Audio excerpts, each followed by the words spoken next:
Jolly jolly. அன்னைக்கு சொன்ன மாதிரி இன்னைக்கு அம்மா நம்மளுக்கு கிளேலியே வரைய போறாங்களே. என்னடி சொன்னாங்க உங்க அம்மா? என்ன வரைய போறாங்க? ஏய் இல்லப்பா, அன்னைக்கு எங்க அம்மா சொன்னாங்களே கிளேலியே எப்படி வீடு வரையுதுன்ட்டு. ஷீட்ல இங்க பாருங்க, ஒரு ஷீட் எடுத்துக்கிட்டோமா. இப்ப எங்க அம்மா எப்படி அதுல டிராயிங் பண்ண போறாங்க, கிளேலியே டிராயிங் பண்ண போறாங்க. சூப்பரா இருக்கும் போல. ஆமா, இங்க பாருங்க, கிளே ஒரு பாக்கெட் எடுத்துக்கிட்டோமா. இப்ப இந்த கிளே எடுக்கும் போது எவ்வளவு ஹாப்பியா இருக்கும் தெரியுமா? என்னென்ன கலர் எடுத்துக்கலாம்? ஆரஞ்சு, கிரீன், அதுக்கப்புறம் ப்ளூ, அதுக்கப்புறம் என்ன பிங்க், இருக்கிற எல்லா கலரையும் எடுத்துக்கலாம். எதுக்கு நம்மளுக்கு பிரச்சனை? ஓகே, எடுத்தாச்சா? இப்ப நாம இதுல ஆரஞ்சு கலர் கிளே எடுத்து இதுல ஒரு ஷேப் பண்ணலாம். என்ன வரையலாம்? நான் சொல்றேன், நம்ம வீடு வரையலாம். ஓ, வீடு வரையலாமா? Okay okay. அதுக்கு முதல்ல பெருசா எடுக்கணும்ல. இதையே சின்னதா எடுத்திருக்கேன். சின்னதா எடுத்தா எங்கன்னா பத்துமா? சரி ஓகே, இன்னும் நிறைய எடுத்து அது ஒரு வீடு ஷேப்க்கு நம்ம இது பண்ணிட்டோம். அது இப்படி ஷீட்ல ஒட்டினா கீழே ஒட்டிக்கும். எப்படி இருக்கு பாருங்க, நல்லா இருக்குல்ல? இப்ப வீட்டுக்கு கீழே செஞ்சிடல. ஓகே, செஞ்சிட்டோம். நெக்ஸ்ட் நம்ம இப்ப மேல செய்யலாம். மேல கூரை மாதிரி செய்ய போறோம். இப்ப பாருங்க, அப்படியே என்ன சொல்லுவாங்க, ட்ரையாங்கிள் ஷேப் பண்ணலாம். நெக்ஸ்ட் ட்ரையாங்கிள் பண்ணிடலாம். இது பாருங்க, அதுக்கு கிரீன் கலர். அப்பதான் ஆரஞ்சு வித் கிரீன் கான்ட்ராஸ்டா சூப்பரா அழகா இருக்கும்.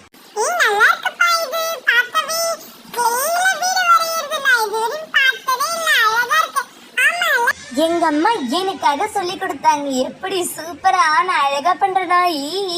நெக்ஸ்ட் டைம் அப்ப நான் பண்றேன்டி கிளேலியே டிராயிங்கி. நல்லா இருக்குல்ல? சூப்பரா இருக்கு, நல்லா இருக்கு. ஆமாண்டியா, நீ அழகா பண்ற. தேங்க்யூமா. எல்லாரும் என்ன புகழாதீங்க, நானே இது கத்துக்கிட்டேன். சூப்பரா இருக்கு. நெக்ஸ்ட் இப்ப இது நாம வீடு ஷேப்க்கு கூரை ஷேப் பண்ணிட்டு அது மேல வச்சுட்டு பாருங்க, கீழே ஆரஞ்சு கலர், மேல கிரீன் கலர், அழகா வீடு மாதிரி சின்ன வீடு அழகா இருக்குல்ல? இப்ப நம்ம என்ன பண்ணலாம், வீட்டுக்கு வாசல் பண்றோம். அப்பதான் டிஃபரன்ஸ் தெரியும். ஓ ஓகே, இப்ப வீட்டுக்கு வாசல் என்ன கலர் பண்ணலாம்? அது ப்ளூ கலர் பண்ணிடலாம். பாருங்க எப்படி இருக்கு என்னோட வீடு, கமெண்ட்ல சொல்லுங்க. ஓகே ஓகே, நெக்ஸ்ட் என்ன பண்ண போறோம், இப்ப வீட்டுக்கு கீழே நம்ம வாசப்படி வைக்கலாம். அப்பதான் அழகா கான்ட்ராஸ்டா இருக்கும் அதுவும். நெக்ஸ்ட் என்ன கலர்? நம்ம இப்ப ப்ளூ கலர் எடுத்துக்கலாம். ப்ளூ கலர் எடுத்து அது கீழே வாசப்படி வச்ச மாதிரி இருந்தா அழகா இருக்கும். ஓகே ஓகே,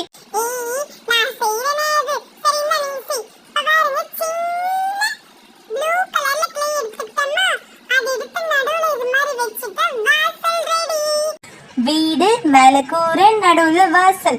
அழகா இருக்குல்ல நம்மளோட வீடு? என்ட்ரன்ஸ் சூப்பரா இருக்குப்பா. ஆமா என்ட்ரன்ஸ் சூப்பரா இருக்கு. Jolly jolly ஐயாச்சி. நெக்ஸ்ட் என்ன பண்ண போறோம்? ஏன்னா இது சிம்பிளா ஒன்னே ஒன்று இருக்குல்ல, பக்கத்துல என்ன நம்ம ஒரு ஃப்ளவர் பாட் வைக்கலாம். ஃப்ளவர் வித் பாட், அது சூப்பரா இருக்கும். ஓ, அதுக்கு என்ன பண்ணும்? First we have creative mind. நான் அதுக்கு முதல்ல ஒரு கிரீன் கலர்ல கிளே எடுத்து இது மாதிரி நீட்டா செஞ்சுட்டு நடுவில் வச்சுட்டேன்னா செடியோட சென்டர் வந்துடுச்சா. கீழே வந்து பாட் செஞ்சிடலாம். காஃபி கலர்ல கிளே எடுத்து அது வந்து கீழே ட்ரையாங்கிள் ஷேப்ல இது மாதிரி தலைக்கீழே ஒட்டி விட்டோன்னா நம்மளுக்கு அதோட தொட்டி மாதிரி அழகா இருந்ததுல. ஆமா சூப்பரா இருக்கு. எப்படிப்பா? இதெல்லாம் நம்மளே பண்ணா ஒன்னொன்னா பண்ண நம்மளுக்கு அப்படியே கிரியேட்டிவ் போயிட்டே இருக்கும். அதெல்லாம் கிரியேட்டிவ் கிளாஸ் அட்டன் பண்றது ரொம்ப நம்மளுக்கு யூஸ்ஃபுல்லாகவும் இருக்கும். நம்ம கிரியேட்டிவும் வளர்ந்துட்டே இருக்கும். எப்பவுமே நம்ம அழகா கிரியேட்டிவா யோசிச்சுட்டே இருந்தா நம்மளோட திங்கிங் ப்ராசஸ் எல்லாம் பெருசிட்டே இருக்கும். என்ன ரொம்ப பெரிய மனுஷி மாதிரி பேசுறேன்? இதெல்லாம் நார்மலா பேசுறதுப்பா. ஏன்பா எனக்கு கிண்டல் பண்றீங்க? நெக்ஸ்ட் நாம இப்ப பூ வரைஞ்சிடலாம். பூ வரையத்துக்கு இப்ப சென்டர்ல ஒரு டாட் மாதிரி வச்சுட்டு அதை சுத்தி நாம இப்ப பூ வரைஞ்சிடலாம். அது எப்படி பண்ணணும் எனக்கு ஆர்வமா இருக்கு. சொல்லு. இரு நான் சொல்றேன். அதுக்கு ஒரு கலர், என்ன கலர் இப்ப செலக்ட் பண்ணலாம்? தியா நீ சொல்லு. இப்ப நம்ம பிங்க் கலர் செலக்ட் பண்ணலாம். பிங்க் பூ அழகா இருக்கும்ல? ஓகே. ஆனா அதுக்கு முன்ன ஆரஞ்சு கலர் நம்ம டாட் வச்சுட்டு அதுக்கப்புறம் பிங்க் கலர் பூ வச்சா அழகா இருக்கும். அப்பதான் நடுவுல அந்த டாட்டும் சுத்தி பூவும் அழகா இருக்கு. பாருங்க, ஆரஞ்சு கலர் ஒரு டாட் வச்சுட்டேன். இதை சுத்தி நாம இப்போ பூ மாதிரி பண்ணிடலாம். பிங்க் கலர் எடுத்து இது மாதிரி இது பாருங்க, இது எடுத்துட்டோமா. நெக்ஸ்ட் இது வச்சு இது பாருங்க பூ மாதிரி அப்படியே இழுத்து விட்டேன்னா பூ ரெடி. எப்படி இருக்கு? அழகா இருக்குல்ல? சூப்பர், ஜாலி அழகா இருக்குப்பா உங்க பூ. நான் பண்றேன் தாங்கப்பா பூ. இந்த நீ பண்ணு. சரி இருங்க நான் பண்ணிடுறேன். ஒரு பூ வச்சோமா திரும்ப இன்னொரு பூ வச்சிடலாம். இன்னொரு பூனா செகண்ட் ஒன். அப்புறம் மொத்தம் நம்ம இங்கே எத்தனை வைக்க போகிறோம், எவ்வளோ இடம் பார்த்து அவ்வளோவும் நம்ம பூ வச்சிடலாம். அப்போ தான் பார்க்க நம்ம ஷீட் அழகாக இருக்கும். இது சூப்பராக இருக்குது. வேணா நம்ம கிளேயில் ட்ராங்கி பண்ணுற காம்படிஷன் ஒரு நாள் வச்சிடலாம். அதுக்குள்ளே யார் அப்டேட் பண்ணிட்டு வரீங்கன்னு நான் பார்க்குறேன். ஓ அப்படின்ற சரி சரி, அப்போ ஒரு நாள் கிளேயில் காம்படிஷன் வச்சிடலாம். சூப்பராக இருக்கும் போல். இது பாருங்கள், இப்போ இது மாதிரி வச்சுட்டு நெக்ஸ்ட்டு நாம் இன்னொரு பூ வைக்கலாம். இனி இந்த சைடு பேலன்ஸ் இருக்குல்ல, அதுலேயே வச்சிடலாம். கீழே வச்சுட்டோம். இது பாரு, இது மாதிரி இழுத்து விட்டோன்னா பூ மாதிரி அழகாக இருக்கும். இப்போ மேலே எல்லாம் சேர்த்து நிறைய வச்சா சூப்பராக இருக்கும்.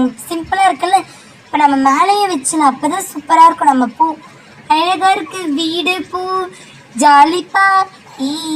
நல்லா இருக்குல்ல உங்களோட பூவெல்லாம்? ஆமாம், இங்கே பாருங்க என்னோட வீடு எப்படி இருக்குது, பூ எப்படி இருக்குது. எல்லாமே நல்லா இருக்கு குட்டீஸ். இப்படி நீங்கள் நான் ஒரு வாட்டி தான் சொல்லித்தந்தேன். பரவாயில்ல தியா, நீ இவ்வளோ சீக்கிரம் கற்றுக்கிட்டியே. சூப்பர் செல்ல குட்டி. எல்லாருக்குமே எல்லாருக்குமே சாக்லேட் வாங்கி தரேன். உங்களோட க்ரியேட்டிவ் பார்க்கும்போது எனக்கு அப்படியே ஆச்சரியமாக இருக்குது. ஆமா ஆண்டி, சூப்பரா இருக்குல உங்களோட வீடு பூவெல்லாம். எல்லாரோடதும் சூப்பரா இருக்கு. ஏன்னா இவ சொன்ன மாதிரி நாம ஒரு நாள் கிளேல காம்படிஷன் வைக்கலாம். கிளேலயும் டிராயிங் பண்றது அழகா இருக்கு, கலர் கலரா. எப்பவுமே ஸ்கெட்ச்லயே பண்ணிட்டு இருக்கிறத விட இது புதுசா இருக்கு. கிளேயில் காம்படிஷன் நல்லா இருக்குது. I enjoyed. I also enjoyed. Okay okay குட்டீஸ், உங்களோட க்ரியேட்டிவ் அளவே இல்லை. ஐ இம்ப்ரெஸ்டு. சூப்பர். கிளாப் தட்டுங்க எல்லாரும்.